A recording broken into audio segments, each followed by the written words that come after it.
దేశవ్యాప్తంగా సీఎం కేసీఆర్ తోనే సంక్షేమ పాలన సాధ్యమని ఎమ్మెల్యే బేతి సుభాష్ రెడ్డి అన్నారు.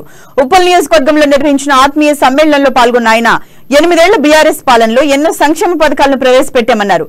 ఇక సీఎం కేసీఆర్ ప్రవేశపెట్టిన సంక్షేమ పథకాలే మూడోసారి బీఆర్ఎస్ ను అధికారంలోకి తీసుకొస్తాయని ధీమా వ్యక్తం చేశారు.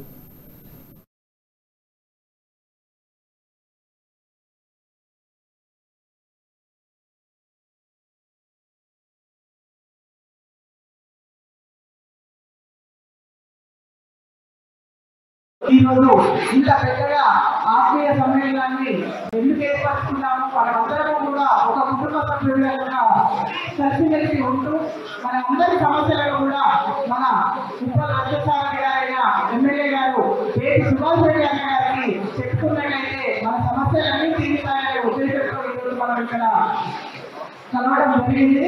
కావున ఇక్కడికి చేసిన ప్రతి ఒక్క సోదరులందరికీ కూడా మీ వంతు కృషి చేసినందుకు మీరందరూ ఇక్కడికి రావడానికి ఎంతో ఆత్మీయంగా చేసినందుకు మీ అందరికీ కూడా హృదయపూర్వక నమస్కారాలు తెలియజేసుకుంటూ మరొకసారి ఇప్పుడే మన ఎమ్మెల్యే గారిని కోరడం జరిగింది. మా నాయకుల కోరిక మేరకు ఖచ్చితంగా మరొకసారి